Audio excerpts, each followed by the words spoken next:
everyone. Welcome to the first episode of User-Centered by Design, a podcast where we talk about all things related to user-centered design. In this podcast, we focus on topics in the medical device development realm, but the principles we discuss can absolutely be applied to other industries as well. I am Kelly Catali, Principal Human Factors Engineer at Sunrise Labs, and I'm a newbie to podcasting. I'm Alex Darian. I'm the Director of User-Centered Design at Sunrise Labs. I assure you we are highly qualified people in our space, but we are brand new at podcasting. So this is going to be a fun experience where we're figuring out this medium as we go. And we're going to have a fun time sharing with you what we know and what we're learning along the way. Before we dive into today's topic, I think it's important for us to start by introducing what we mean by user-centered design. Do you want to explain a little bit about your perspective, Alex? Sure. So when we talk about user-centered design at Sunrise Labs, what we really are talking about is three areas of subject matter expertise. There's the user experience of digital devices. Typically we hear that referred to as UX or UI design. There's industrial design, which is the user experience of hardware and the design of hardware. And then there's human factors engineering, which is about optimizing and integrating devices with humans and how they work well together to achieve a goal. Being user-centered really means focusing on the needs of the human beings using these products. We're in the medical device space, but this is applicable across the board to any product in your life. And we believe in taking a systems thinking approach to the entire product and ensuring that the user experience is both safe, effective, and in the end, delightful. It's what makes our clients successful at being able to run a business, making and selling the devices that we're helping them to create, and in the end, make the end user successful at managing the health and their own well-being using the devices that we're producing. Very well said. Thank you. When you, as a client, potentially would reach out to a company, you likely won't be reaching out to a user-centered design team unless you're reaching out to Sunrise Labs, because we have an integrated team. Otherwise, you would see houses that specialize in maybe one or two of these different disciplines. And for us, we see them as a complete package at Sunrise. Completely agree. And we find our clients are typically looking for a specific service, like they may be looking to shape the user experience of an app or a digital product and looking for UX UI design services, or if they have a hardware device and they're looking to even as simple as getting a new enclosure for it, they'll be looking for industrial design services. And by combining these three, we feel like we're more effective for our clients. And that's really what we want to talk to you about today, is how we can help you to be get the most value and use your consultants most effectively when you're engaging with any of these three aspects of what we call user-centered design. Awesome. And I think that a lot of companies are excited to engage designers and human factors engineers into their team's work through consulting relationships. And there are some key elements to creating a relationship that really does utilize these kinds of services to the most value that you can for what you're paying for. And what Alex is going to do is tee us up with the first major topic, and then we'll get into some of the finer details of what our perspective is on how you can get the most value from us. Okay, so we're going to have two blocks of discussion today, and let's start off with the first one. There's really no immaculate conception for a successful product. It doesn't just occur. You don't get it right the first time. And you have to plan accordingly. How can we be effective as consultants to our clients really depends on how well they understand that process and how to utilize the schedule effectively to allow us to deliver the best product that meets what their needs are and what the end user's needs are. So Kelly, when we're talking about building a schedule, what does that look like for a set of human factors engineering activities? What do you need from a client in order to be successful on their behalf? The most effective client that I've worked with in my experience with human factors engineering, and even most effective projects, I've been in-house as well, and I've seen that the ones that do the best are the ones that make time for human factors activities. And what does that mean? One of the biggest things that a company can do for themselves is to build time into their schedule for prototyping. Prototyping enables us to get feedback in a way that doesn't lock in a design and instead can provide an opportunity or an arena to engage with users early on in the process. And prototypes can take a lot of different forms. You can have really low fidelity prototypes. It could be anything from sketches on paper. It could be cardboard boxes with labels on them. It could be 3D printed models. From a software standpoint, it might be initial feature development to simulate certain features. From a hardware design standpoint, it could be models, as I mentioned, could be certain elements of a model, a subsystem that has certain touch points. Ultimately, what it comes down to is prototypes can provide a lot of value for interaction and being able to enable your potential users to actually provide better feedback. You can solicit better feedback if you have something in front of your user. I think one of the biggest downsides that a lot of people see about prototyping is they say, well, that's wasted time because that prototype is a throwaway. And throwaway is a really dangerous word in my realm because you can still get a lot of feedback that will impact the final design, even though you might have to start over potentially or redo something that you already just did. So I know that I've worked with software engineer leads who have been concerned about creating software prototypes because that might require a build that doesn't actually go into the final software product. But it's a build that enables us to have something to show users so that we can actually get feedback on a certain feature. Or similarly, for creating more hardware type models, you might see that you have to build something preliminarily. Your design might veer slightly after that.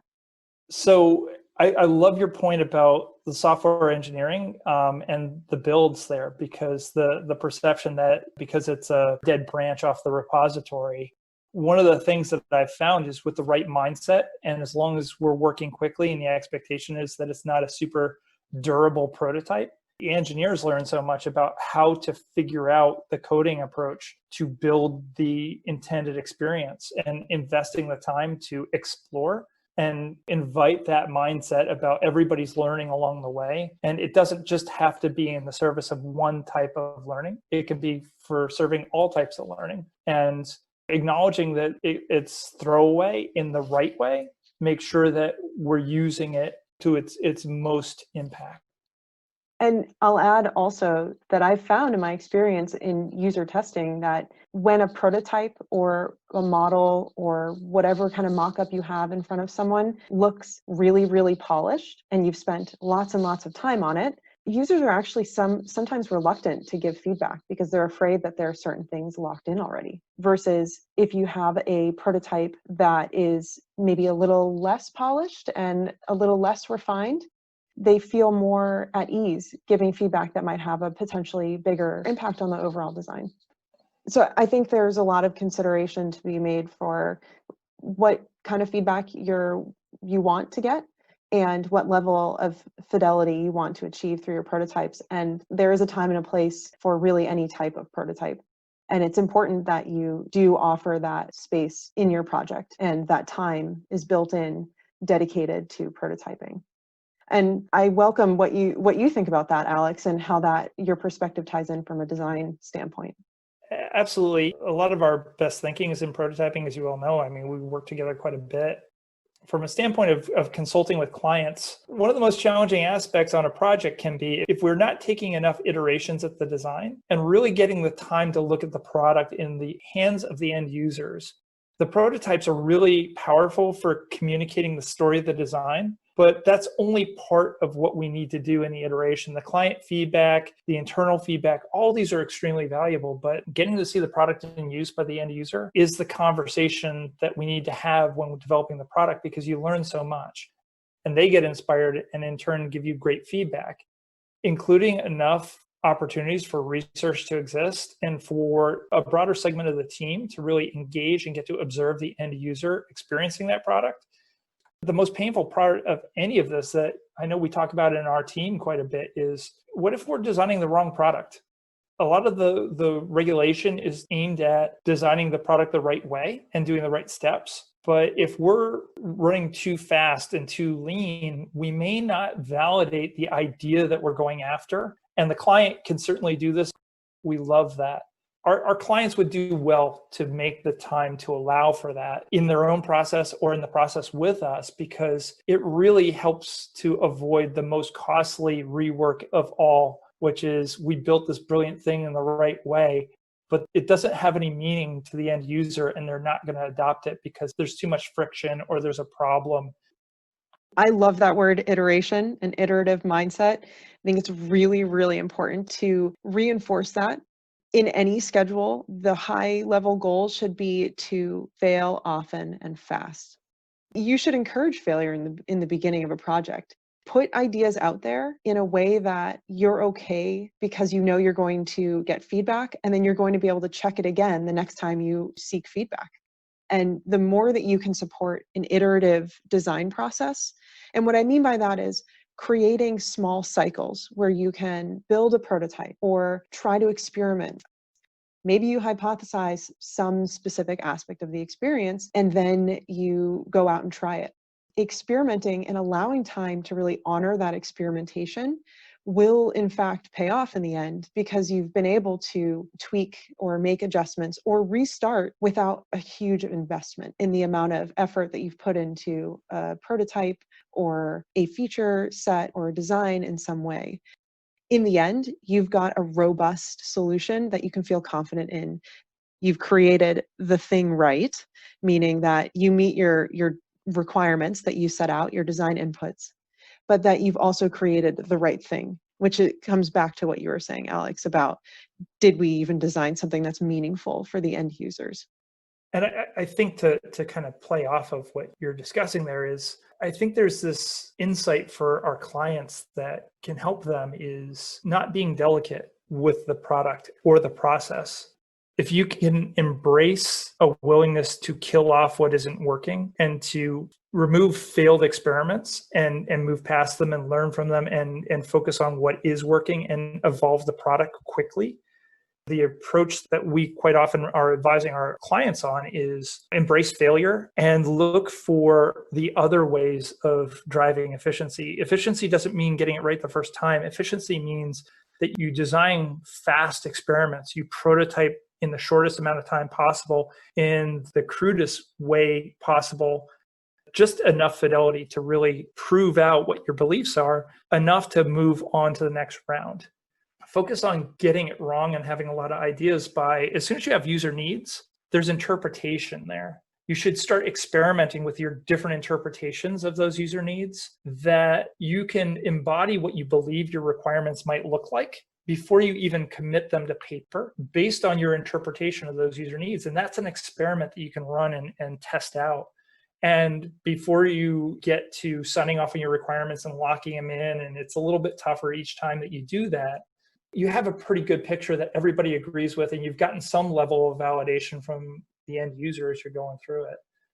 At each level of your requirement stack, you should be looking to experiment like that, to prototype what your beliefs are or the diversity of ideas that you have, to figure out what's working and what isn't. It's a great way of fleshing out your requirements and your specifications to make sure that you don't end up down a rabbit hole and you're sort of making yourself crazy at the end of the project trying to achieve that same goal that you'd envisioned based on the way something's written. Absolutely. Talk to me about how we can leverage the actual study itself. If I wanted to run a study with you, what do you think I should be thinking about with you when we're doing this? I would say the most important thing, gosh, there's so many things that someone should think about when running a study. And I could sit here all day and have a whole different podcast related to this. I do think one of the key things that some people who are naturally type A perfectionists, which I think a lot of engineers who are very detail oriented or other folks who work within a very rule-based structure, like to think that when they have a design, it's good. We've thought through it. We've done our homework. It's very rational. Exactly. It's very rational. And I can say this, I'm not knocking engineers. I am an engineer. My background is in engineering. I have a biomedical engineering degree. So I can speak to this by This might empathizing. be a mirror in some of these comments. I might be projecting my own things out here. But I would say one of the biggest things to keep in mind when running tests and how to find value in your human factors engineering services is to expect that your users are going to tell you something you didn't know. You are going to get feedback in a usability study. You're going to get feedback when you go and talk to users, if it's just interviewing them or sharing initial concepts. And if you can truly talk to your users, you can get real, honest feedback, have them thinking in a way that gets them to imagine themselves interacting with the product in real life. So you're saying they're probably not going to be able to fix it in the protocol of the research study? Probably not. You can't hide everything. I do know that I've had many experiences where the knee-jerk reaction when you run your first session or your second session in a test is to say, oh no, we just had this finding. Let's do a protocol deviation. There's that initial oh, well, maybe the question we asked wasn't right. Maybe we should have done it a little differently or presented it on the left side of them instead of the right side of them. And the reality is that you will get findings. That is my bottom line here, is you should always, always expect feedback. You shouldn't go to a human factors house. You shouldn't go to a human factors professional, ask them to run a study, and expect that you're going to get a report that is completely clean. It's unrealistic. And the nice thing is, though, I come to you bearing good news, which is you don't have to fix everything. If you have findings, you don't have to then go and address every single finding.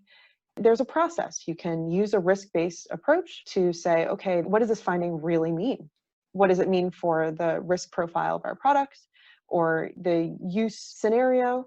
And then you process those findings in a meaningful way that actually helps tease out what really matters for the end result, the end product for your users.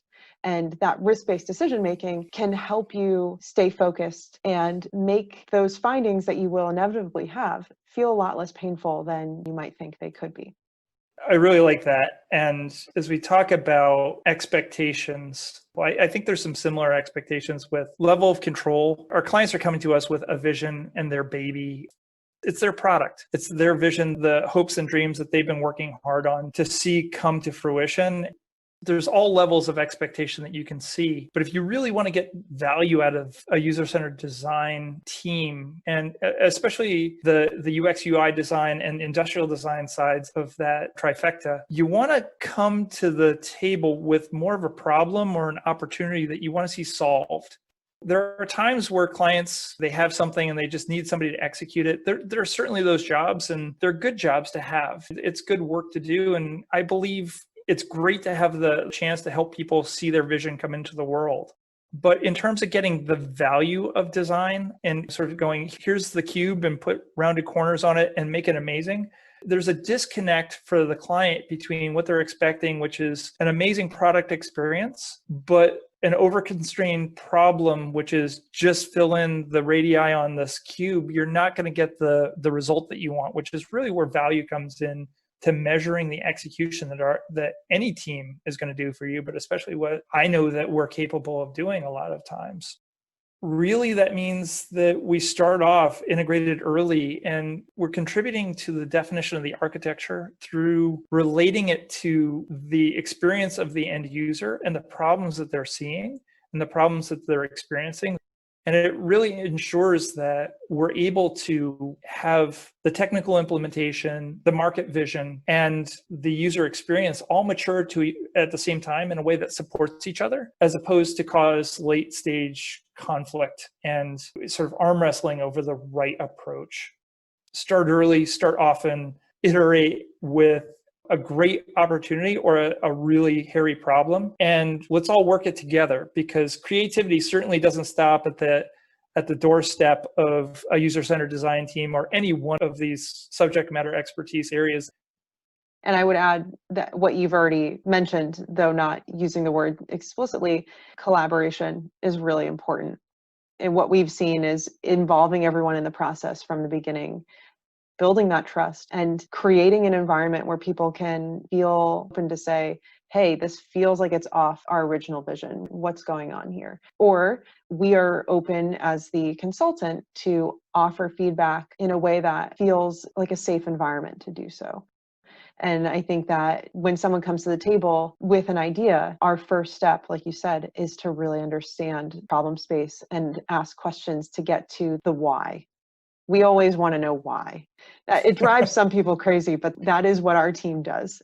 And we ask lots of questions because of that. And once you get to the we why, are the difficult toddlers. yeah. Why? But why? The truth is, though, when you ask it why enough, you can get to the root of the answer. The person answering the questions feels heard.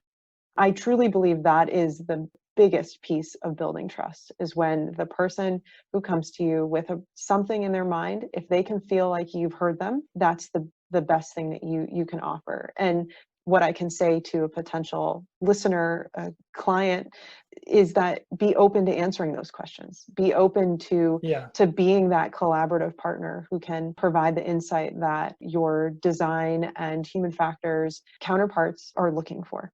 This is actually a really good inflection point in our conversation to sort of transition to the other major topic for today, which is we start off, how do we set up the project for success? How do we plan and schedule to be successful from the get-go? Let's talk about how, once you're into it, you can help yourself stay on schedule and on budget. One of the key elements to my interactions with our clients is coming right out in one of the first interactions that I have, being transparent about communication and trust, and offering that almost, I don't want to say vulnerability, I don't think that's the right word, but reminding them the mission of Sunrise, which is we are a company based in belief and positive intent, and we are all on the same team. We all have the same goal. And if there's something that feels weird or off, or you are offended by something, I would hope, and I encourage, and I state this at the beginning of any interaction with my clients, is tell me. Be honest with me and ask for clarification or more information. And likewise, if there's something that you do like, tell me so we can continue doing it. That, I would say, is how I start to build that trust. And it helps to do that up front because you show that you are a human. I love the Sunrise cultural touchstone of everybody is doing their level best to help each other. And things sometimes get muddy or off or weird. And the easiest way to figure it out is to just go like, hey, I didn't understand that, and it sort of made me feel uncomfortable or weird. And can you tell me more about that moment where you said that thing or when you did that action, because it made me feel bad or awkward? I like that we do try and bring our clients into that cultural experience. And as we talk about schedule and budget, miscommunication is definitely a way that you can lose your track. One of the biggest areas where you can get off cadence with a project is not being strategy focused. And one of the areas where I tend to start out quite a bit with my clients is being focused in strategy to make sure that we're all anchored on these are the areas that are the most important. You know, if we try and be all things to all users, we're not going to be impactful to any users. It really is based in having a good hypothesis on what is meaningful to the problems that a user is having, or what is the opportunity to really show empathy and change lives with the products that we're designing. This is really mission-based stuff when you're getting into medical device design. And if we don't have that hypothesis or strategy and that understanding of why, we can't be effective on behalf of our clients. And so being very open, being very clear about these elements helps us to make good decisions and collaborate better and be less frustrating, honestly, if we start heading in the wrong direction because we didn't understand the strategy. It just makes us more effective on behalf of the clients. And if the strategy doesn't exist, we can certainly work with them to help build that. And I know that that's a key touch point in all three areas of what we do. And building a relationship between that strategy and the work helps us to define the core experience of the design and how we scale the project. Who knows? You may run out of budget halfway through, and we got to figure out how you can still be successful getting the product out the door. Starting off with an MVP that is based on the core strategy and the core experience that we need to deliver. If we get to that first, almost with every delivery of a prototype, you're almost getting a complete product at the end of it. It may not be polished, but if you had to go out the door tomorrow and be successful without Sunrise helping you, the best approach that I can take for you is to keep trying to build the smallest possible nugget and expand out in iterative deliverables of that experience, like the rings of a tree, so that we're starting with the most important features and trying to build the core product that you can then take out the door. And that really is our best cut at how we scale in the case of emergency, or how we scale in the case of pivoting. That happens a whole bunch. Yeah, I definitely want to talk about scalability. I also want to add that you were talking about having that strategy well-defined. I found that when a strategy is well-defined and the team is aware of that strategy, it actually keeps people focused, right? So you can find that if there's a lack of focus on a project, or there's a lack of real defined path, there can be deviations from the path because there isn't really a path to follow. And people aren't working cohesively and collectively to drive to the right answer. Right. I completely agree. And I have actually found in interacting with a lot of different engineers, if you have a defined strategy and goals for the team that are clearly communicated, people will often go back to them. If there's a discussion that could be controversial happening, people will say, okay, let's take a second.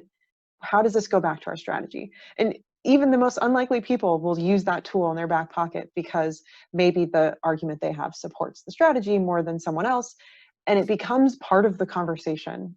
And that is really key, is once you bring that into the conversation, people are more willing to use it in their daily work. It is entirely possible, as people who care, any one of us, the client, the external consultants, we all want to do the right thing for the patient. Viewpoints are diverse on what is the right approach for the patient. If we're grounded in a strategy that we all agree on from the get-go, we can certainly have an easier time with those debates and be more grounded in the decision that we make. And even if it ends up pushing off a feature that somebody really believes in, or an implementation gets changed to something else, everybody has a lot easier time accepting that internally, externally, and it brings focus, clarity, and focus and clarity bring speed. Mm-hmm. And what I want to do is now bring us back to, you talked about scaling. And I have something I want to share about scaling, which is from a human factors engineering approach. You talk to well-seasoned human factors engineers, and they'll tell you that scalability is one of the biggest features of a human factors engineering program. And when you're designing a program, you can use this approach, the business strategy. You can start with your business strategy. And then as you dive into the project and start to understand the technical risks and really when we're talking about user-centered design, we're talking about use-related risks. You can use your preliminary risks to understand the risk profile of your product, and then actually scale your project or your human factors program and the associated activities to the risk profile. And a lot of people think, oh, human factors, it's 1 or 0. You either have it or you don't have it. And in fact, it's usually more like below 1. It's somewhere between 0.1 to 0.99, right? There's a big What are the minimum expectations from the FDA? Exactly. And the initial hesitation of including human factors is that it's this really burdensome process. But with a team who wants to do their due diligence and make sure that they're meeting expectations from an industry standpoint, the first action when building out your schedule and thinking, how can I stay on schedule, should not be, let's cut the human factors activities. Because there is a minimum. You should make sure that you understand your users and make sure you understand use-related risk. And FDA encourages this as well. In your submissions, you have to explain the rationale behind the activities you did complete. And that implies also, if you eliminated activities, why, right? So if you were starting off, what would your first step in the process be? If it's not cutting HFE, what would your first step be then as a human factors engineer advising a client? I would first start with understanding the fundamentals of the project and the product itself, right? That starts with what's the intended use? Who are the users? What's the use environment? And those big questions, the answers to those big questions, even if it's not fully refined, the answers to those will build that relationship between your use related risk, understanding where are the big project risks that we as folks who have worked in this realm for a long time know that there's a lot of sensitivity around certain areas. How do those align with your strategy, your business strategy? And where do we believe you should be investing? And where do you believe you should be investing most of your time? And I think there's a really nice blend between the big risks from a use related standpoint and then the vision that you have for your project. And if you can find harmony between those two realms, you'll actually find that you can scale your project in a way that will help you meet your MVP or minimum viable product that you had mentioned earlier. You can meet the goal of let's get to an MVP by understanding what you can do reasonably from a risk standpoint as well. And I think you have to take both of those into account at the same time. And it would be foolish of me to say everything is driven by risk. It's all Yeah. risk-based, because that is the purest way, the engineering purest way. We would be remiss to think that there isn't some sort of business strategy behind the decision making that goes into designing a program. So from my standpoint, I would say you have to really start with that strategy piece, understanding your strategy, and then understanding the big elements of how do you define that risk profile of your product. And then where can we combine things? What is really essential to making sure we can get out the door with a product that is safe, effective, and then delightful that you mentioned earlier on at the beginning of this podcast. Yeah, and one of the first things that I think of when I look at the FDA's expected deliverables, it really is a good process that gets you a good business result. But starting off with a strategic position on what are the business areas of focus that really differentiate the product and its reason for existence, the user needs that make it relevant to the people and the patients that will be impacted by the product's existence. And working in that same area, the regulatory strategy and the human factor strategy are such key pieces to managing the perception of the FDA and what we send to them. And then also the scale of work that we take on. I really believe in that strategy piece for saying, look, we need to invest here, but these other areas, they're not a concern in this type of device. So we could probably scale down. And it isn't just one monolithic scaling of the process. It can be tailored throughout each level of specifying what are the activities that we need to do. And you don't have to address all aspects of the product in the same way. And I love that about the way that you and I have gotten to work together on this kind of strategy piece for our clients. And if anything, I would be hoping that our clients walk away from this podcast learning about the impact of having a human factor strategy at the start of their product to give them a sense of control and the ability to have a real voice in the approach that their human factors consultants are taking. And to feel like they're collaborating and participating, to sort of touch on our earlier points about how we work together with them. And I like to shine a light on how we do things to our clients so that they feel equally bought in on the approach. And again, it comes back to that building trust. Absolutely. I would say if we had a final message, it would be the best thing that you can do as a client working with someone in the design or human factors realm is to support a relationship that is founded in trust. Oh, absolutely. And that means seeking out a partner that you can feel confident in, right? You can't have trust without that confidence and ability and in capabilities as well. And that doing your research and finding the company that best suits your needs is really the right approach. And the cultural fit too, because you're going to spend a lot of hours working together. And if you can't have trust, if you can't work together deeply and share all of the core thinking of the product to reach that point where we're all acting strategically in the execution of our own areas of expertise, it's just setting ourselves up for frustration and a loss of value, potentially failure of the program. And we certainly don't want that for our clients. Absolutely. I 100% agree.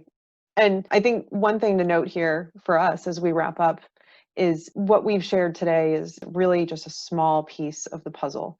There's a Absolutely. lot of things that clients can do, and then also a lot of things that the consultants can do to create a really healthy working relationship.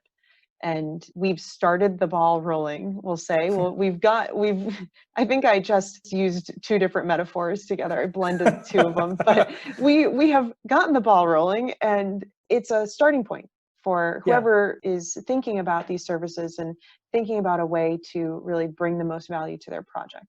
absolutely. At the end of the day, if you're getting involved with a consulting company, two really key points where you want to have the most impact for your success working together. At the startup, plan for failure and plan for prototyping and testing and iteration so that you make sure that your scaling of the project is focused on how quickly you can learn, and speed is on iteration, not on timeline. And you can achieve the same goal moving quickly by not being perfectionist, trying to get it right the first time. And the other part is on the back end, by being strategic and staying focused. As soon as any one of us, the client, the consultant, anybody in the chain takes their eye off of that area of strategy and that area of focus, unless we all agree that the strategy changed, that's how you end up having scope creep. That's how you end up having timeline creep. That's how you end up having budget creep. And no one wants to have that conversation. I don't want to talk to a client about that. It feels like a personal failure if I'm coming to you and going, there's more here than we knew. There's a ton of problems. No one wants that. I want to be on time, on budget, and I want you to have a great experience. And Kelly, I'm sure you do too. Yeah, absolutely. Thank you, everybody, for joining us today. This is certainly episode 1. We have some great topics in mind for episode 2. We're excited to keep the ball rolling because we've started it. So We're going to keep that ball rolling. And so we certainly have a lot to share with you all. We know our business well, but this whole podcast thing is going to be fun and it's new for us. And thanks for bearing with us as we figure it all out. Yeah, thank you. And we'll be back soon with episode number 2.